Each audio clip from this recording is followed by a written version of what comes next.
Here we go again. Rabiot talk for Manchester United, but possible hijack from one of our rivals. Someone we played this season already, or pre-season already. One Turkey giant out of the race for Scott McTominay, and another one steps in. Interesting updates regarding Scott McTominay tonight, as well as Rabiot. Midfield talk, all the go. UGARTE waiting for United. Doesn't matter what else happens, whoever approaches. Romano has said that the Uruguayan is going to wait for Manchester United. How long it takes, it does not matter. We're going to see this one all the way through to the end of the window, it would seem, as well. Updates on everything else. Wan-Bissaka update as well for you guys. And obviously new contracts. I'm thinking of food already. New contracts for the likes of Mainu and Ahmad being discussed right now. Lots to talk about in this evening show. Welcome along, everybody. FUTV, Forever United TV, I'm Adam. I got you covered with all Manchester United news. Please give the video a like. Another 600 likes, please, for tonight's show. Thank you, guys.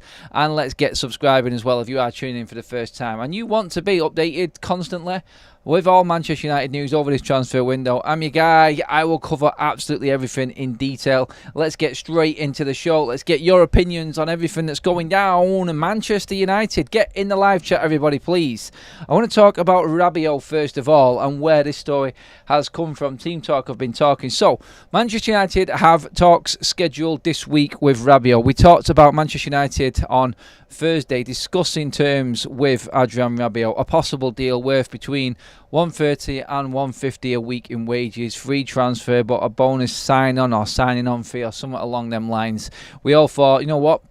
At that price, at them wages, that's fair enough. Experience, quality midfielder. Yes, not at the age or profile that we need, but Manchester United actually looking to add a little bit of quality to their ranks at low cost, you could say. So, talks are going to be held this week with Rabiot, but Arsenal apparently are into the race as well right now, and Team Talk is saying Arsenal could push Manchester United for the transfer of former Juventus midfielder Adrian Rabiot. It has been claimed that talks with the Red Devils are already scheduled for the week, but now with Arsenal closing in on their own midfield signing in Mikel Merino, they could dip into pick up Rabiot as well.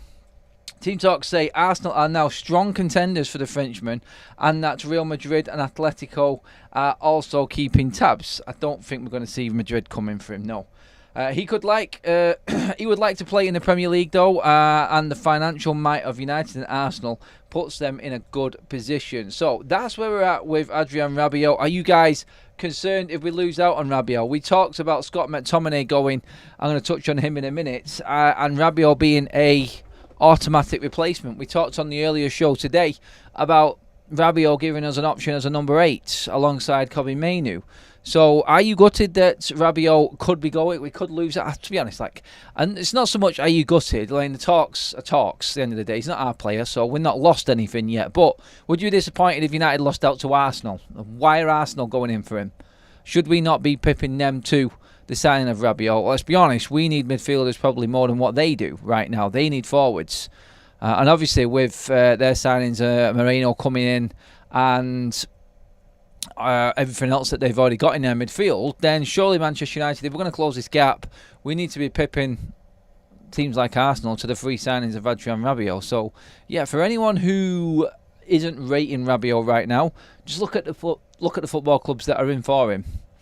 We're not going to go into detail on this show tonight about what the bad side of Rabiot is. We've already discussed what his downsides are. We've discussed what his qualities are. The discussion tonight is, how far do United push it? Do we want to get in a fight for Rabiot? Because we know what a fight means. We know that let's not say his people. Let's say his mum will drive a bargain up. It's no wonder she's trying to tap into Atleti, into Real Madrid, into United and Arsenal, big gun teams, where she knows she can get her son and client a very, very good wage packet. No doubt about it. But if she's got two active Premier League teams going for Rabiot, then the wages are going to go up. Honestly, if anything comes back from Rabiot's representatives, or his mum, over 160 grand a week, I would just simply walk away. It works for me, and I said it the other day, 130 to 140. There's no disrespecting anyone else who's at the club. He's an experienced international player who has won a lot of trophies, probably more than what a lot of Manchester United's players are. I think 130, 140 for a player who's 29 is worthwhile. I think that's fair wages right now within the Premier League and within European football in general, to be honest. I don't think anyone else is going to offer him more. To be fair, I don't think Arsenal are that team to go big on wages anyway. So if it was Arsenal and Manchester United and Rabiot had to make a decision, even though Arsenal are in the Champions League, they're in a better place than Manchester United on the pitch right now, I still think he would have gone for Manchester United. So I'm not really concerned that it's Arsenal. I'd be concerned if it was Madrid. You know, Madrid would actually put a bid in, a decent wage bid in for Rabiot, but they've got enough midfielders like we discussed before. So, yes, Arsenal could come in and take him away. Whether they're willing to pay that high wage for that player, I don't know. I don't know Arsenal's side of it or where they're at right now. I know that they are stacked in midfield with what they've got quality-wise. Is Rabiot something a bit different? Maybe it's, again, another team looking at the amount of fixtures that are coming up, Arsenal, I mean by this, and saying we need more bodies. We need more people through the door. We need quality and depth. Quality and depth is what wins you the Champions League and the Premier League. We've seen that with Manchester City. So, Arsenal and Manchester United, I would still feel confident. When United go into talks with Rabiot this week, which are scheduled in for this week, then I think United will be favourites to come out on top and get Rabiot's services if we want him. Are United just testing the water right now with Rabiot? I think it's a good signing at the wages that I said then, but are Manchester United just looking at this as a make way in case we don't get UGARTE or Amrabat? Honestly, I think he's a different midfielder to both Amrabat and UGARTE, so really it doesn't make a difference. We've got a poll up in the chat as well for you guys. Will you be upset if Rabiot signs for Arsenal over United? And let's see how that poll goes. That's going to be an interesting one. Get voting on that, guys. Give the video a like. We're already at 100 likes already, guys. Make sure that you are liking the video. I'm going to get straight into the chat on this one. I want to be full-on interactive with you guys. I'd rather we go for Amrabat than Rabiot. Adam says Sadiq. Jonathan says Rabiot had such an amazing Euros. That's why all the top teams are chasing him. Sarcasm, Jonathan. Jin says, if he has a choice, Arsenal United, it's a no-brainer. You go to Arsenal all day long. Let's not forget he doesn't support United, and you have to admit they are light years better than we are. Not light years, and it's not an automatic choice because we will offer more money than what Arsenal will. I'm not saying that's right. I don't think that's the right way to go about it. I don't think we should be trying to bring players in simply because we're offering more money. We've made that mistake before. I know it's not right doing it, but if you're Rabiot and you're going into your last contract, are you thinking you're going to get more game time at United than Arsenal? I think so. Are you thinking you're going to get more money on your last big contract than you would at Arsenal? I think so. So, really, it's not a no-brainer. Arsenal do need him. Arsenal do not need him, sorry, Balvinda says. We need a striker, says Story. De Ligt is key for our defence. Ineos, sign him, please, ASAP, says Gagnon. Ivan says Rabiot looked really solid at the Euros. I don't think he did. I thought he had a poor Euros for his standard. He was better in the World Cup, I thought, Rabiot. Better to play his mum in midfield, says Philip. Let's be honest, he's better than Amrabat, and there's no fee. That's true, says Jordy. Yep, true. He is probably Ineos' fifth choice. Like I said, I don't think it's I don't think it's between UGARTE. I don't think it's between Amrabat. I think Rabiot is a different type of player. I don't think he's the same as what we're already looking at. So, yeah, I look at it that way and go, I think he's just a little bit of a sweetener on top of what we've already done this summer, which is really good. An extra experienced body in midfield that can obviously interchange with Kobbie Mainoo is really good for Manchester United, I think. So, yeah, Rabiot, I think, would definitely make Manchester United better this season. Definitely within depth, anyway. Better than McTominay and no transfer fee. You have to get UGARTE and Rabiot, I think, says Jordy. Kieran says, we are no longer paying huge wages for anyone. We want players to prove and show they have earned their wage. True. Luke Casey also says, if Rabiot really wanted to come to United, he would have came years ago when he had the chance. No more signing players who don't care about the shirt. Yeah, I see what you're saying, but obviously beggars can't be choosers right now, can they? We have a super chat from Lee Cape Town. Thank you, Lee. Hi, it's a no-brainer. Why would you sign a mercenary in Rabiot? Big signing on fee and lots of wages. We need Amrabat, different player, of what we need. Amrabat is a different player. What we need, yeah, I think we need Amrabat and the Rabiot type player. To be honest, I'm not bothered if we get Rabiot, but I will only take him on the right wage packet. He's free, he adds quality, and if he is willing to come for the right wage, then I'm not for that. I don't have an issue with it. Adam, if Rabiot is on a free, that might make United come at him with a better wage, which might bring him to us. I said that myself, Peter. I think that's what will happen. If we're competing against the likes of Arsenal, that's what United will have, I think. And I think that's what United will have to approach it like as well. Arsenal can have Rabiot, says Daz Sweets. United are not beggars. Retract. Beggars can't be choosers. No, mate, come on. Like, you know what I'm saying with that. It's all right coming back with that comment there, but like, we can't right now. We need depth. We need quality. And I want to talk about Scott McTominay next, because if Scott McTominay goes, then you're losing an 8/10 type of player and an impact player off the bench. And Rabiot can be that. So we can't be picky and choosy because we haven't got the money, mate. So that's why United would actually be looking at Rabiot. And let's be honest, we know from the 2 years that Ten Hag has been at Manchester United, he likes the player. So if we're going to back Ten Hag, do we not back what he picks and who he wants to bring in? I've been told I've got to back him and be more supportive. So do we trust what the manager wants? If this player is not going to cost United a lot, is it worth just bringing him in as well as everyone else? Luke is in the house. Welcome, Luke. Good to have you back in, mates. I hope Amrabat gets signed permanently. Sorry, I got the hiccups there. Permanently. Wow. Yeah, I think we're going to probably approach it on a loan, Luke, more than anything. But maybe United can get him in cheap. I don't know, honestly. With the Amrabat one, I'm not too sure. I'm not too sure where we stand with that one right now. Neil Walcott, we need a player who gets their milk from the shop. I like it. Do you care if he is a mercenary as long as he work with his coins? Work for his coins. Arsenal can have Rabiot and his Karen mum, says Alien. Casemiro still better. That's true, but we're doing good business. We are doing good business. I think Rabiot at the right wage is good business. I do. I don't think anyone in the chat would have an issue if Rabiot came in for reasonable wages, would you? And he was accepting of playing behind the likes of Kobbie Mainoo and trying to earn his place in the team. I don't think anyone's got an issue with that. So that's the realism of the situation right now with that one. But I want to move on to Scott McTominay as well, guys, because we have an update on him. I'm going to get into this story now as well. And that is that Galatasaray's dreams are shattered, apparently, because Scott McTominay is not going to be going to Galatasaray. Galatasaray cannot afford to sign Scott McTominay this summer after United put a £30 million price tag on the midfielder. The Turkish side had shown concrete interest in Scott McTominay, according to Team Talk, but they are not believe they do not believe a deal is possible due to the total package being almost double what they can now afford. United are holding out over a deal here.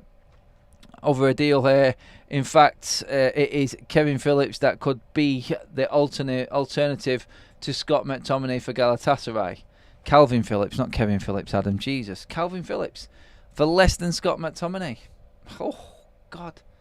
That is mental. That really is. But yeah, also on Scott McTominay, so I said at the start, one Turkish giant out, another one in. Because we said this the other day, and there has been rumours that there is interest from Fenerbahce as well.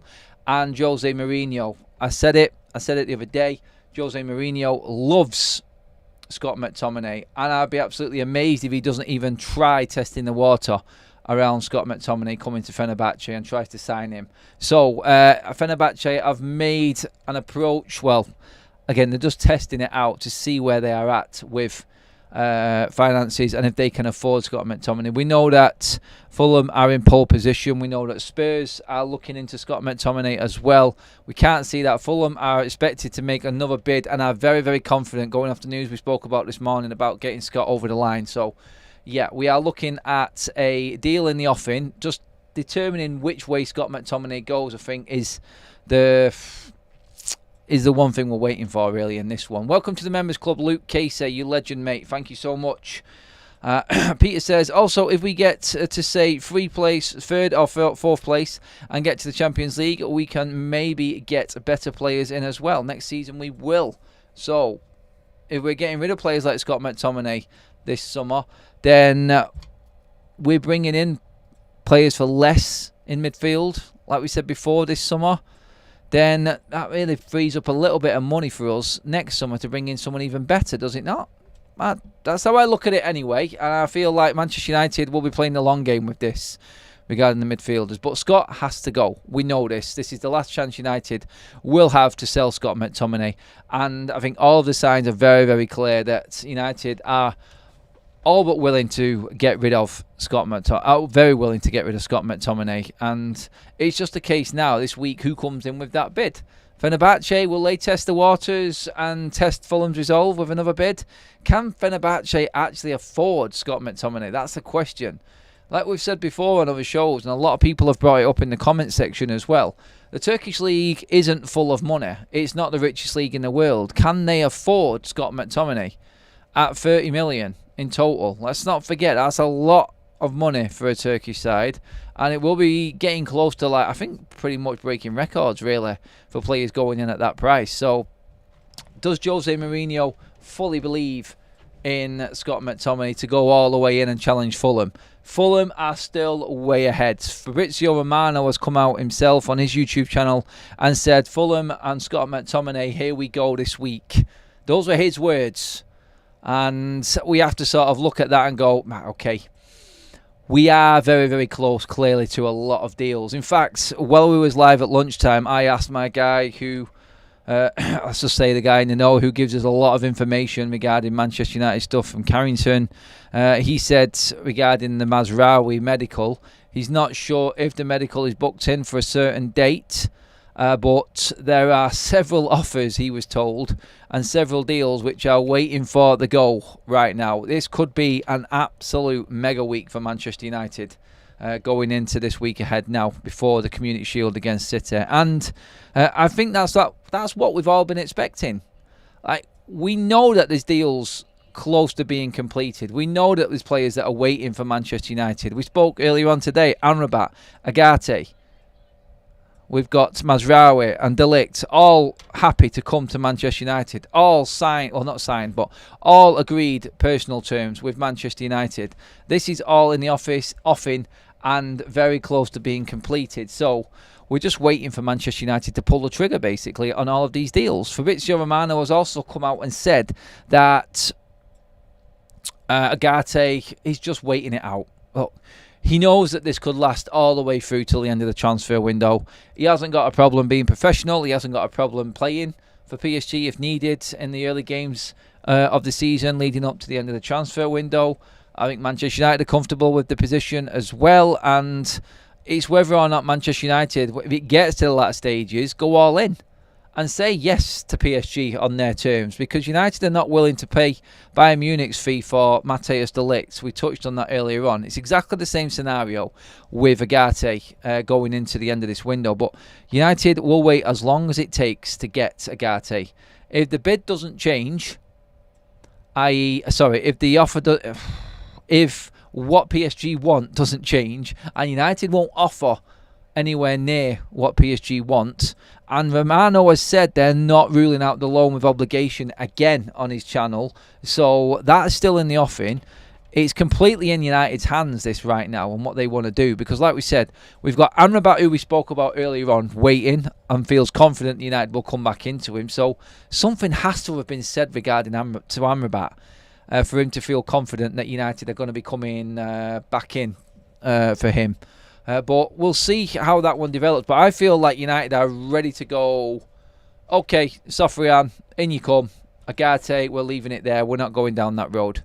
It's too much money. We haven't got it this summer. We'll maybe look at something else next summer. In comes Amrabat. Maybe, like I said, you're looking at Rabiot on top of that. That's another option for United this summer. There's a lot to happen, and there's a lot to get through yet in this transfer window, guys. It's not dead in the water because it's gone quiet recently.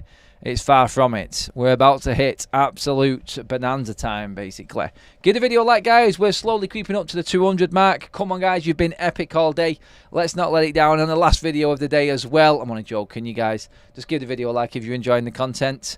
Dill5 says, United cannot wait until the last stage for UGARTE. That's madness. The longer we wait, the more PSG will have to advantage. Just go for the alternatives already. Look, mate, it's not. There is a clear tactic here from United. They can afford to wait till the end of the window. They can, because they're not bothered about walking away from UGARTE. They have got other options lined up. This is not the United of old, like we said earlier on. There is always another plan there ready to go. And I think that is what Amrabat is. I think Manchester United are completely comfortable in just bringing Amrabat in if PSG don't agree to UGARTE. I don't personally think, and I'm going off what Romano has said here, that any of the other midfield targets that have been talked about are as far down the line or as concrete as what UGARTE and Amrabat are. Romano has said this repeatedly on his channel and in tweets as well, that United are just, not just, but fully in and way down the line with both Amrabat and UGARTE. They're the two favourites to come in as Manchester United midfielders this summer. So let's just see what happens with UGARTE. Whether or not we get movement this summer, obviously this week, UGARTE is back from his break as well this week. Literally every player in Europe is back this week. So everything starts to move on properly. Tours are ending, teams are coming back. Everything is just going into full preparation mode for the season now, especially in the Premier League. So we expect Manchester United to make serious moves, and we expect United to be very, very active, going off reports on what is being said right now. Let's get into some more of your comments. Fulham won't bid more than 25 million. I think United can get it out of him, Ian, personally. I think it'll be 25, and United will stipulate add-ons and stuff like that. They'll just make sure that they're getting what they want out of it, I think. And do you know what? 25 million could include add-ons if Scott hits a certain mark, which I don't think Fulham are going to be too fussed about if he does hit a mark, because that means that they're actually doing well. So, yeah, not really too worried, I don't think, about Fulham. I think they have got the money, and I think United are confident that Scott is going to go. He will go to Arsenal if his mummy tells him to. She keeps him on those straps toddlers have to stop them running away, says Robert. That's talking about Rabiot. If Sancho stays, I'm sure he and Rashi would get amongst the goals, and they can change the bad reputation they both built. Look, it's only going to come with performances, Kieran. That's it. They have to pull the finger out. A little match day info. We are having an unusual cooler day today with an actual breeze, 95 degrees. Nice one, says Chris. Appreciate the update, mate. Thank you. Totally agree with Kieran, says Cornish Maid. Ineos know what they are doing. Guaranteed they have about 4 or 5 options in every position. They will have. I'm pretty confident in what we've done so far and how we've acted and how we've approached this window, that even if we don't get certain men, that others will be lined up very quickly. Story says West Ham had a transfer winners so far. They have been busy, haven't they? They have done some serious business over the last week, West Ham. And Wan-Bissaka apparently is very close to that. Fabrizio Romano, like I said earlier on, this week we will get a here we go with West Ham for Aaron Wan-Bissaka. So that, I feel, is going to be done. We talked earlier on regarding Mazraoui and Matthijs de Ligt. De Ligt obviously is a stumbling block for United right now, but Mazraoui could be flying back this weekend very soon to go to Manchester, to Carrington, and get his medical done and sign his contract, which he has already verbally agreed to under his agent, Rafaela Pimenta. So, in terms of the ins and outs, they're pretty much everything that we're going on about there. But there is more talks regarding new contracts at Manchester United. And 2 players I know everybody in the chat is going to be absolutely buzzing with about getting a new deal at Manchester United. And that is Harry Maguire and Victor Lindelof. Only joking. Only joking. Ahmad and Kobbie Mainoo are in talks with United. The MEN are reporting that discussions will begin very, very soon. At the latest, after the transfer window is shut, Mainoo and Ahmad will both be getting new deals at Manchester United. That is going to be very interesting to see what Ineos offer them to. Because Mainoo being a teenager, obviously, and we've seen or heard, let's just say, what Euro could be on. Has Mainoo performed in his position as well as what Euro has? I would say better. So if Euro's coming in on a certain price, a certain contract, are they going to be giving the same to Kobbie Mainoo? Having just give Garnacho a new deal for 5 years on, I think, 50 grand a week, do we match them two up together? Does Mainoo earn a little bit more? Or all of a sudden, because we bought a player in at 18 and he's not come through our academy, should we not be matching up Kobbie Mainoo's contract to what Euro has got or what Garnacho has got? Which way do we go? He's on 10 grand a week right now. United don't actively have to actually give him a contract. He's on a 5-year deal now. So this is being completely ripped up for Kobbie Mainoo, and he's going to get a new deal. It's got to be upwards of 60 grand, I think, at least. I mean, guys, get your monies in and get your comments in on what you think Kobbie Mainoo will actually be on or what United will offer. Like, he loves the club. He's an academy player, obviously, come through. I don't think he's going to be one of these guys that absolutely just doesn't rip Man United off, wrong words, but goes in on United and actually tries to rinse them for what we can.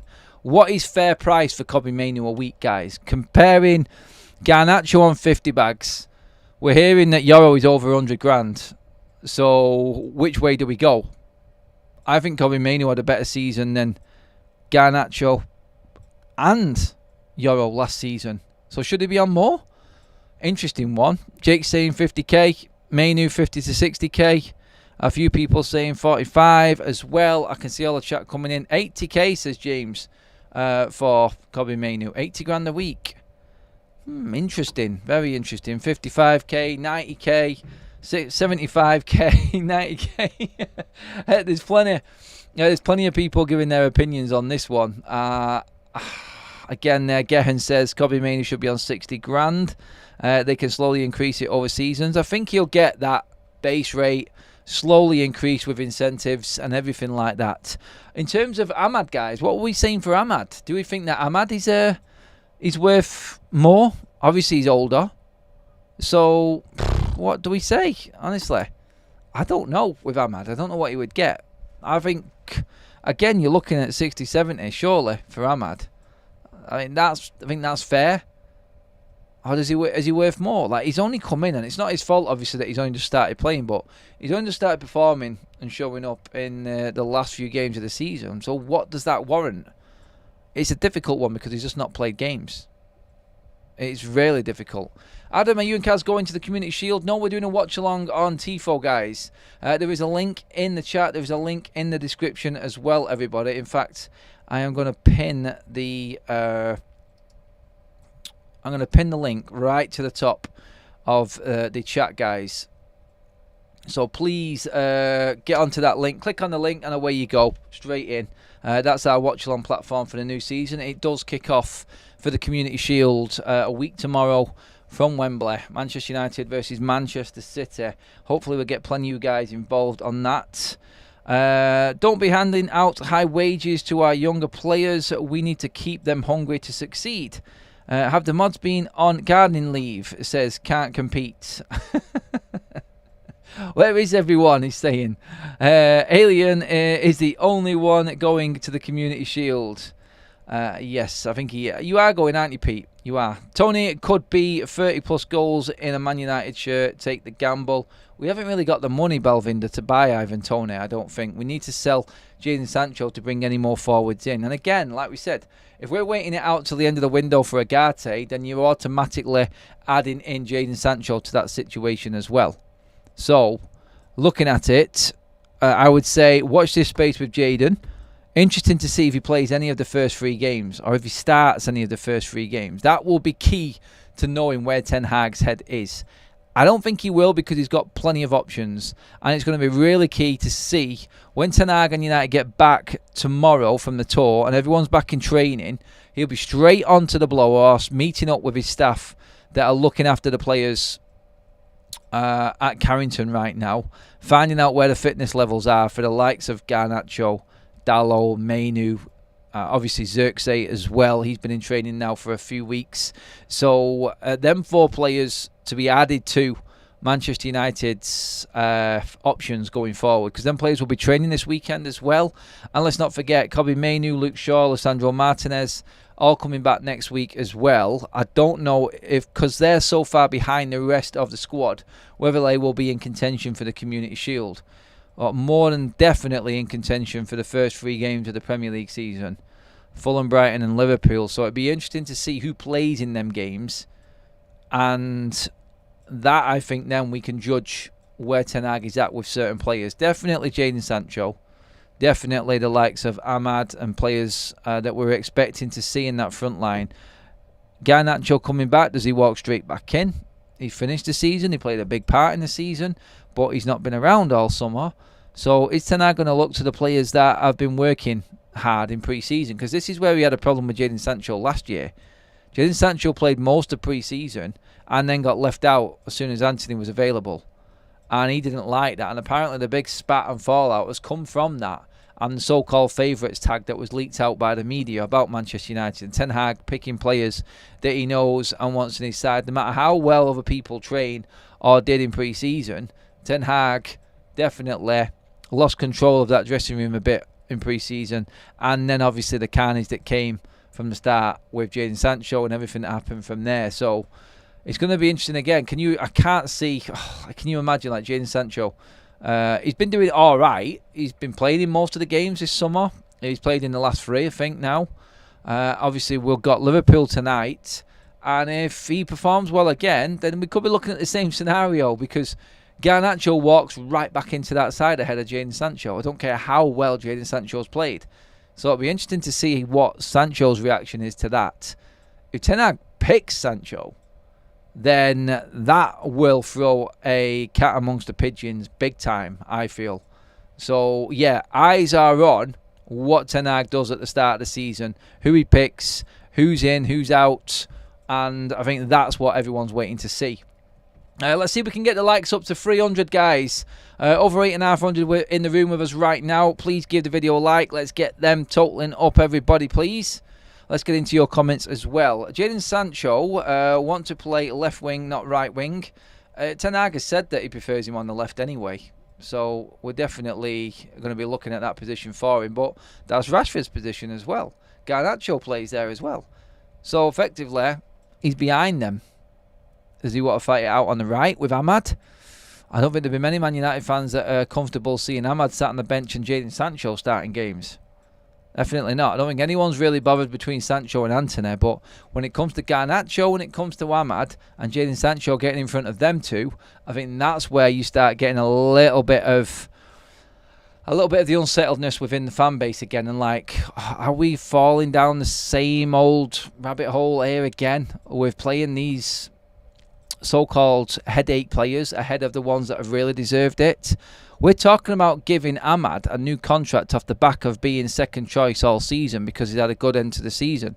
I'm not saying he doesn't deserve it, but it's just a weird situation and a weird scenario right now that we've got a player that Ten Hag wasn't wanting to use for 90% of the season, and he's now going to get a new contract because he has been proved wrong, in effect, Ten Hag, by Ahmad coming on and basically blowing him away and giving him no other choice. Although Ten Hag did say, look, like, he has to keep his spot in the side now. He's earned it. This is a big season for him. Honestly, he's been our best player in pre-season for me. He finished the season really strongly. Honestly, I really want to see Ahmad start the season. I think he's ahead of everyone in that front line, including Xerxes, Højlund, Rashford, Sancho, Garnacho. He's ahead of everybody. He's our best forward right now, in my opinion, I feel. And I think he definitely deserves it. Look, he might not take his chance. He might fail, but going off form, is Ten Hag, like I said, going to pick the players that have been playing well in pre-season? And it'll show if pre-season actually means anything, or if Ten Hag actually knows what his team is already. He's looking for someone to jump out. He says this every single pre-season. He's looking for a player to jump out from the pack that makes it impossible for him to drop. He's already played down Collier and Amas. They've done well, but they're not ready, he said. But he will keep them around the matchday squad. So I don't think we're going to see Collier or Amas go out on loan. I think they're going to be part of Manchester United's matchday squads going up to January. Maybe if he hasn't used them or had the opportunity to use them, he will loan them out, maybe. But the worst thing that can happen is a player like Amas, like Collier, get that close to the starting lineup and then not play. And not actively play at all. Because if you're in the matchday squad, you can't play in the under-21s because it's the day after. So if United call anybody up to the matchday squad, they don't play in the under-21s. And if Collier and Amas are going to be constantly in the matchday squad and not getting any game time because Ten Hag doesn't think they're ready, then they're going to fall away. And this is that fine balancing act and that tough job and that pressure that we're talking about with Ten Hag. It's not about it's not just about getting results. It's not just about getting Manchester United up there. It's balancing this squad and keeping everybody happy.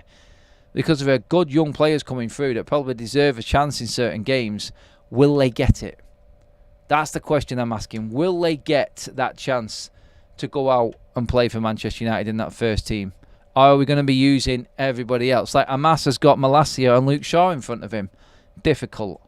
Collier will have we'll have Casemiro, possibly Amrabat, or another midfielder in front of him. We could be bringing in we could be bringing in Rabiot, we could be bringing in Amrabat, we could be bringing in UGARTE.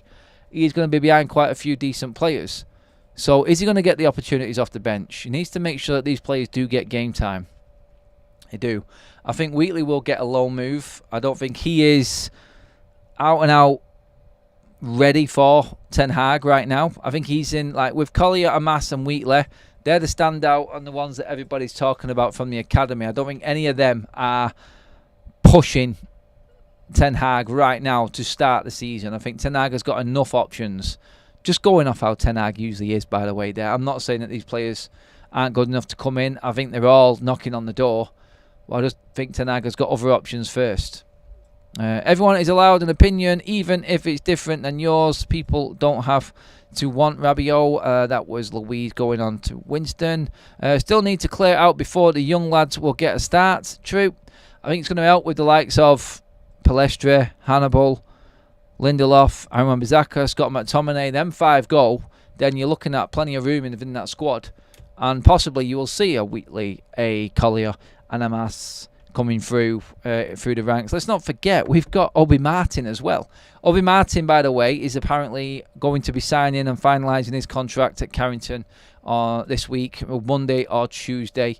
He's expected into Manchester to complete his deal. Drop my pen. Don't like that. I'll forget it's there if I don't pick it up now. So, yeah, you've got Obi Martin as well added to this. Let's not forget Lascelles, who's coming as well. I can't remember the lad's name, but you've also got... who is it? Robert Earnshaw's son who's come in, who's lightning as well. Man United have signed 5 academy players to add to their youth ranks this summer. And nobody's talked about that. That's important to remember as well in all of this. So the competition for places just in the academy in trying to get into this first team is absolutely top notch. Your competition all the way through from top to bottom at United at the moment, and that's it. I can't say his name. Mixes, is it? Something like that. But cheers for that, Mark. So yeah, looking at it, we are looking in good shape. This is how big Manchester United are. This is how we should always be run, I feel. Just creeping up to 300 likes, guys. Keep them coming in. We're almost there. Let's get up to the poll and see where we're at. Nearly 1,000 votes on the poll. Guys, if you're in now, just give your vote on the poll. Let me know. It is a landslide at the moment. The question that was asked, would you be upset if Rabiot signs for Arsenal over United? I made a point at the top of the show. Arsenal are in for Rabiot alongside Manchester United. Rabiot is in at United for talks this week. And it's a race between them and Manchester United, it would seem. By the way, Donny van der Beek scored for Girona today. Good on you, Donny van der Beek. Hopefully you have found your level and you progress and you actually, let's just say, rekindle your career, actually find yourself again over there. Good luck, Donny, and well done for scoring a goal. That's just come up on social media now. But yeah, let's get into the chat quickly. Loan the kids to Nice. Something that I think we should be doing. I agree with that one, Rosme. Daniel says, a lot of good young players next few years to come through. Yes, there are. Mainu should be offered same wages as Yoro. Guess that was from Graham. Guess says, fingers crossed, but looking forward to the new season. Like I said, wouldn't when last season was coming to an end. Like I said, wouldn't when last season was coming to an end. Ah, right, got you. I know what you mean. Like, it was a case of no optimism going into the back end of the season, but going into this one, loads of fresh optimism going in. I'm with you on that. I do feel confident going into the season. I know this is the way we always are. Like, lack of football and time to think convince yourself that Manchester United are still Manchester United when we're not. Excuse me. But it does feel like there is a new air of confidence around Manchester United right now. And I feel like it is coming and drifting into the fan base as well. So hopefully everyone is as one. Everyone can get on the same page, and Manchester United can kickstart the season well.